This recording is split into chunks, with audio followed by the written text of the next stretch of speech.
Tá percebendo o ar um pouquinho mais fresco? Pois bem, o Lula ganhou a eleição e em alguns dias já começaram algumas mudanças positivas no Brasil. Por exemplo, na Rádio Jovem Pan, aquela rádio bolsonarista, aquela rádio que ajudou o Bolsonaro a disseminar fake news sobre a vacina, sobre a cloroquina, que ajudou o Bolsonaro a disseminar fake news sobre as urnas, eleição e tudo mais. Pois bem, a Rádio Jovem Pan começou uma limpa, a barca dos desesperados. Vários bolsonaristas começaram a ser demitidos. Inclusive, eu vou te falar, uma que trabalhou ultimamente diretamente com o Bolsonaro, que é essa aqui, ó, a Carla Secato. Você lembra dela aqui? Ela era a garota propaganda do programa eleitoral do Bolsonaro. Então, a Carla Secato está fora da Jovem Pan, foi demitida da Jovem Pan. Mas não é só ela não que foi demitida da Jovem Pan. Augusto Nunes, se você não lembra da cara desse nojo aqui, eu vou te mostrar quem é o Augusto Nunes. Augusto Nunes, esse aqui, ó, também foi demitido da Jovem Pan, mas não só ele, ó. Caio Coppola, o nome dele não é Caio Coppola a propósito, até esqueci o nome desse lixo aí. Não é Coppola, ele usa esse nome que ele não gosta do sobrenome dele. Também foi demitido. E o Fiuza. Fiuza também está demitido da Jovem Pan. A Jovem Pan está fazendo uma limpa. O Constantino que se cuide. Eu vi ontem o Antônio Tabet, ele fez um tweet falando assim, olha, recomendo assistir 5 minutos da Jovem Pan para ver o chororô deles, tá muito bom. Aí depois de 5 minutos ele falou, ó, mas não dá para ver mais de 5 minutos, também é tóxico ver aquilo ali. Tá, passadas umas 2 horas, eu fui ver o Jornal da Jovem Pan, o Jovem Pan News, que é o programa mais importante do dia na Jovem Pan. O que mais repercute pelas fake news é o programa Pingo nos Is, que era o programa em que estavam a maioria desses aí. Mas estava Augusto Nunes e tudo mais. Mas o programa mais importante deles é o Jovem Pan News. Então, eu assisti um pouco lá dos comentaristas. Eu não queria ver as matérias, não. Eu queria ver os comentaristas. Que nas matérias, a Jovem Pan está, não era assim, mas está bem até, ó, bem, eu não vou falar imparcial, mas é uma matéria normal, uma reportagem. Mas aí vai, depois da reportagem, os comentaristas com 10 minutos comentando cada reportagem de 2 minutos. E aí, meu Deus do céu, é lixo tóxico. O Constantino, ele começou a falar que é inadmissível invadir estrada, que é baderna, que quem faz baderna é a esquerda, que não deve fazer isso, que tem que aceitar o resultado. Eu falei, meu, Constantino tá com medo de perder o emprego. Porque o Augusto Nunes não falaria isso não. O Augusto Nunes é fascista até o fim. Até o fim, ele é fascista mesmo, Augusto. Sempre foi. Eu tenho muito orgulho de dizer que a primeira vez que eu escrevi sobre política na minha vida foi em 2009. Eu criei um blog e fui escrever algumas coisas de política para mostrar para os meus professores no Mackenzie, só para mostrar para eles. Eu escrevi o quê? Um artigo detonando Augusto Nunes e outro detonando o Diogo Mainardi, que eram os dois da Veja. Que eles falavam várias mentiras sobre o Lula, faziam um artigo desmontando um por um as mentiras dele, enquanto xingava eles de tudo que é nome de uma maneira educada, né? Que num artigo você não pode ficar xingando. Pois bem, até hoje, vale aí todos os xingamentos para Augusto Nunes, um pífio, um cara nulo. Pois bem, tóxico. O Augusto Nunes, ele foi demitido por quê? Porque quando a Jovem Pan foi proibida de disseminar fake news sobre o Lula, de falar que o Lula não era inocente, que o Lula era um descondenado, que faziam piadas com o Triplex, com o sítio de Atibaia, chamava ele de ex-presidiário, enfim. Quando a Jovem Pan fazia campanha ferrenha para o Bolsonaro, e isso é proibido, porque a Jovem Pan, lembre-se, fala aqui sempre, é uma concessão pública, como rádio é concessão pública, tem que ter isonomia, ou seja, dar um tratamento de igualdade aos candidatos na eleição. Se não, se quiser, abre mão da concessão pública, fecha a rádio e fica só no YouTube, aí fala a besteira que quiser. Mas, tendo concessão pública, não pode. Enfim, o que aconteceu? O Augusto Nunes se recusou, e ele continuou, aí ele foi suspenso. Quando ele foi suspenso, o que aconteceu é que os diretores da Jovem Pan começaram a ficar irritados com ele, porque ele não se pronunciou defendendo a Jovem Pan. Ele criticou a Jovem Pan. Ele falou, vocês estão aceitando a censura. Pô, o dono da Jovem Pan não é otário. Sabe quanto custa uma concessão pública de rádio no Brasil? Não tem nem preço. Ainda mais a Jovem Pan, que é uma... Tá sintonizada, deve estar na memória de tantos milhões de rádios pelo Brasil afora. Ou seja, custa muito. O cara vai perder a concessão. A Jovem Pan tem um prédio gigantesco em São Paulo, paga salários de mais de 100 mil por mês para esses vagabundos ficarem disseminando fake news, porque tem a concessão de rádio. Se fosse se sustentar só pelo YouTube e pela TV Jovem Pan, que eu fico aqui sempre dando risada, que tá dando tracinho de audiência, traço, 0.0. Teve um domingo é o dia de mais audiência da TV fechada. Teve um domingo que a Jovem Pan deu 0.0 durante as 24 horas do dia. Não chegou a 0.01. Eu não tô falando de 0.1, que é um décimo, não, um centésimo. Não conseguiu.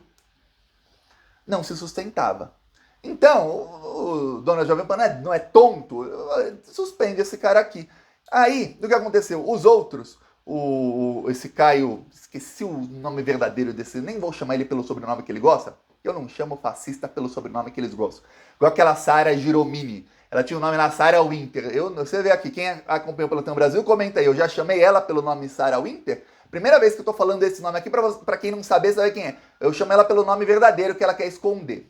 Pois bem, o Caio, ele também não defendeu a Jovem Pan publicamente no caso lá que a Jovem Pan disse que foi censurada. E o Fiuza continuou também desafiando o TSE. Então a Jovem Pan, depois que o Lula ganhou, pensou, opa, peraí, se a gente quiser manter parte da mamata estatal, a gente tem que demitir todos os bolsonaristas e fingir que nada disso aconteceu. Bom, vou falar, eu espero que o governo Lula não seja trouxa de continuar mantendo patrocínios. Se liga a Jovem Pan, é o seguinte, é propaganda da Havan que tá ganhando muito no governo Bolsonaro, tá ganhando muito com o governo... Estão ganhando demais, eles ganham diretamente, viu? Aí tem propaganda de uma ou duas empresas bem bolsonaristas, o resto é Caixa, é Correios, é Petrobras, é Banco do Brasil, é só empresa estatal, é Ministério da Saúde, é campanha não sei o quê, em vez do Ministério pagar para a merenda das crianças, fica pagando, da educação, fica pagando para a Jovem Pan. É isso que você vê na Jovem Pan, então eles estão sendo sustentados por isso. Eles sabem que o Lula assumindo, essa mamata vai parar. Mas eles pensam, quem sabe o PT não mantém um pouquinho. Sabe por que eles têm essa esperança? Porque durante o governo Dilma, o PT continuava pagando para os veículos de mídia, para os jornais, para os portais e tudo mais, normalmente. A mídia fazendo toda aquela campanha para prender o Lula, para dar o golpe na Dilma, aí você ia falar com o SECOM, o secretário de comunicação do governo Dilma, sabe o que eles falavam? Falava assim, não, mas é que a gente usa o princípio de audiência, quem tem mais audiência ganha.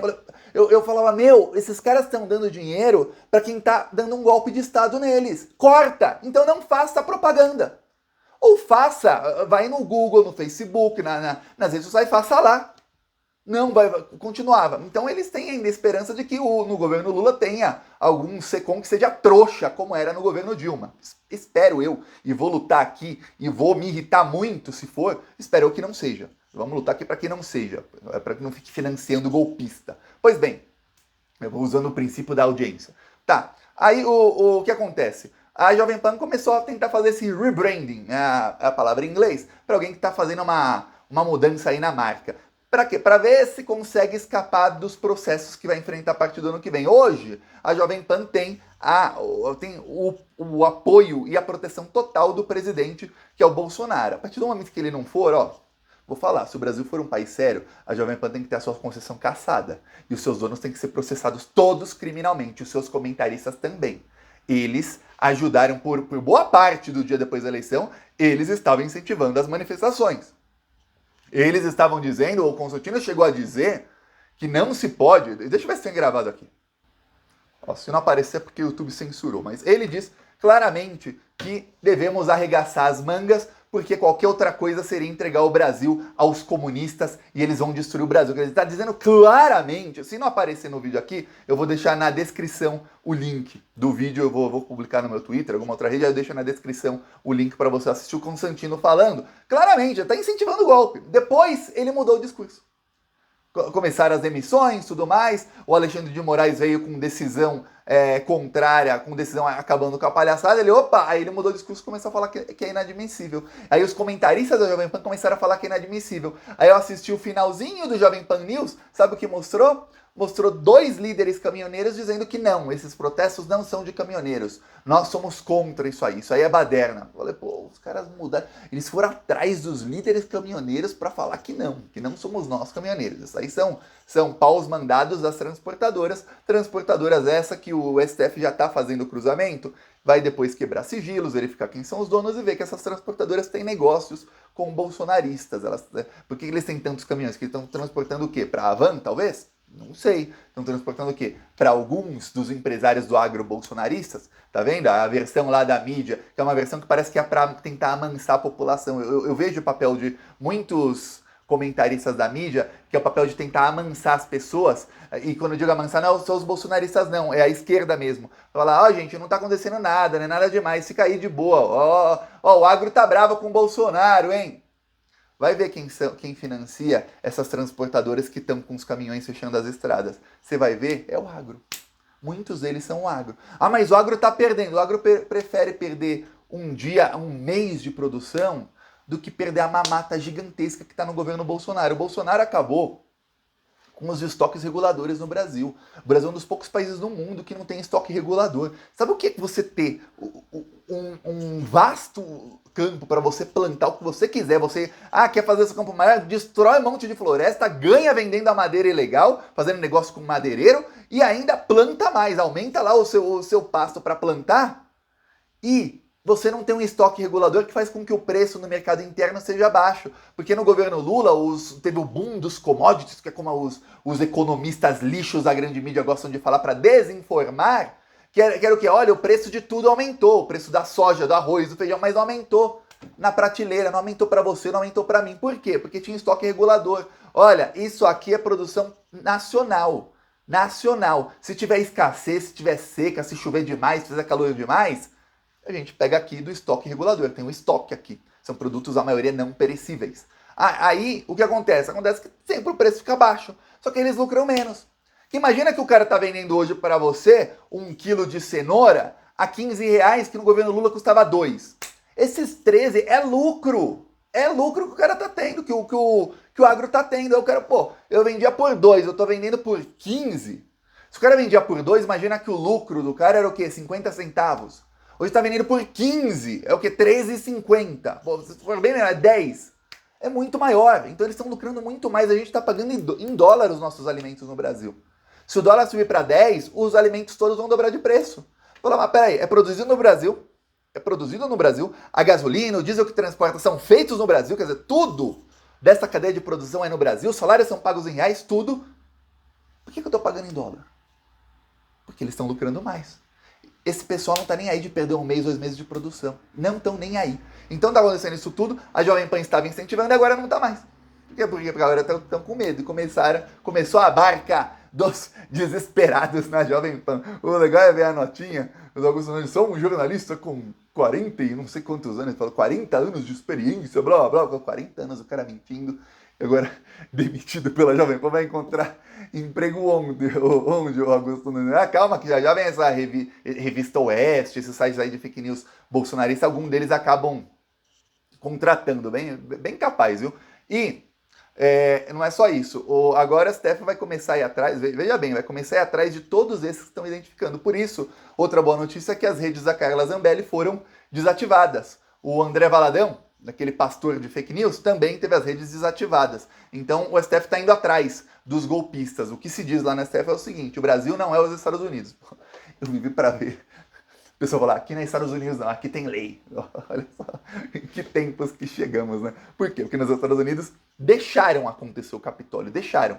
Foi um movimento, foi crescendo, crescendo, crescendo, isso foi organizado, ninguém estava investigando enquanto estava sendo organizado e deixaram.